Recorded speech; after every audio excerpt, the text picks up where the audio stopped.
পাঠ্যাভাস গড়ে তোলা, জ্ঞান চর্চায় প্রসার এবং সমসাময়িক বিশ্ব সম্পর্কে মানুষের আগ্রহ বাড়াতে রাজধানীর বনানীর চেয়ারম্যান বাড়ি মাঠে সংবাদপত্র স্ট্যান্ড স্থাপন করেছে দৈনিক ইনকিলাব। দৈনিক ইনকিলাবের পরিচালক ও নির্বাহী সম্পাদক নাজিফা বাহাউদ্দিনের উদ্যোগ ও পরিকল্পনায় বাস্তবায়িত হয়েছে এই ব্যতিক্রমধর্মী আয়োজন। এখন থেকে মাঠে আসা দর্শনার্থীরা প্রতিদিন বিনামূল্যে পড়তে পারবেন দৈনিক ইনকিলাব। স্ট্যান্ড উদ্বোধন করেন দৈনিক ইনকিলাবের পরিচালক ও নির্বাহী সম্পাদক ফাহিমা বাহাউদ্দিন, পরিচালক ও নির্বাহী সম্পাদক নাজিফা বাহাউদ্দিন, ঢাকা উত্তর সিটি কর্পোরেশনের আঞ্চলিক নির্বাহী কর্মকর্তা মোহাম্মদ জুলকার নায়ন, বনানী চেয়ারম্যান বাড়ি মাঠের প্রশাসনিক সভাপতি মিসেস ইসমত আরা খালিদ, সাধারণ সম্পাদক ফজলুল আবেদিন সহ অন্যান্য অতিথিরা। উদ্বোধনী অনুষ্ঠানে ঢাকা উত্তর সিটি কর্পোরেশনের আঞ্চলিক নির্বাহী কর্মকর্তা মোহাম্মদ জুলকার নায়ন দেশের সংবাদপত্র ইতিহাসে দৈনিক ইনকিলাবকে একটি গুরুত্বপূর্ণ নাম বলে অভিহিত করেন এবং সময়ের পরিবর্তনে পাঠ্যাভাস কমে গেলেও এমন উদ্যোগ মানুষকে আবারও সংবাদপত্রের কাছে ফিরিয়ে আনবে বলেও আশাবাদ ব্যক্ত করেন তিনি।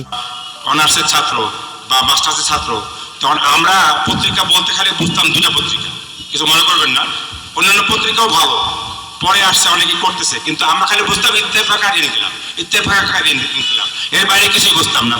আমি ওনাদের ধন্যবাদ জানাই, এরকম একটা উদ্যোগ ওনারা এখানে নিয়েছেন বনানী চেয়ারম্যান বাড়ি মাঠে। এছাড়াও এই সময় উপস্থিত বনানী চেয়ারম্যান বাড়ি মাঠ কমিটির সকলেই বিনামূল্যে পত্রিকা পড়ার সুযোগ তৈরি করায় দৈনিক ইনকিলাবকে ধন্যবাদ জানান।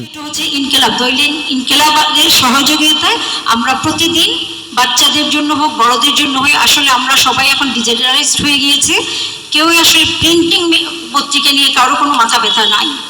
আমরা সেটাই চালু করার জন্য সাধুবাদ জানাচ্ছি যে দৈনিক ইনকিলাব পত্রিকা আমাদের সেই সুযোগ করে দিয়েছে। সর্বাগে আমি ধন্যবাদ জানাই ইনকিলাব গ্রুপকে, তারা আমাদেরকে প্রত্যেকদিন সকালে আমাদের এখানে পেপার পড়ার জন্য একটা ব্যবস্থা করে দিয়েছেন। অনুষ্ঠানে সমাপনী বক্তব্যে দৈনিক ইনকিলাবের পরিচালক ও নির্বাহী সম্পাদক নাজিফা বাহাউদ্দিন বনানী চেয়ারম্যান বাড়ি মাঠের সাথে তার জড়িয়ে থাকা শৈশবের স্মৃতিচারণ করেন।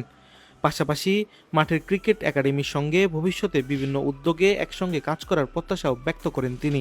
সো এই ফিল্ডটা অ্যাকচুয়ালি আমরা ছোটবেলার থেকে, আমার বোন এখানে আছে, আমাদের বাসা 4 নম্বর রোডে ছিল, আমরা এই ফিল্ডটা দেখেই বড় হয়েছি। এই স্ট্যান্ডটা দিচ্ছি সেম এই ফিউচার জেনারেশনকে ইনকিলাবের ব্যাপারে জানার জন্য এবং নিউজ রিডিং এর প্রতি তাদেরকে আকর্ষণ করার জন্য এটা দিচ্ছি, এবং আশা করছি ইনশাআল্লাহ ক্রিকেট একাডেমির সাথে এখানে যে ক্রিকেট ট্রেনিং হয় এদের সাথে আমরা এদের ফিউচারদের সাথে আমরা আরো অনেক কাজ করতে পারবো সামনে।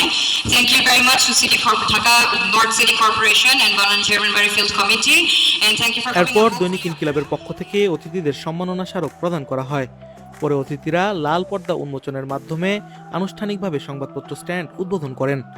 এর মাধ্যমে এখন থেকে বনানী চেয়ারম্যান বাড়ি মাঠে আসা সব দর্শনার্থী প্রতিদিন বিনামূল্যে দৈনিক ইনকিলাব পড়ার সুযোগ পাবেন।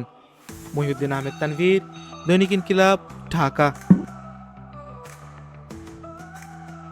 জীবন অবাক না করলে কে করবে? 28% মিল্ক ফ্যাটের অবাক করার সাথে ফ্রেশ মিল্ক পাউডার, জীবন অবাক করুক প্রতিদিন।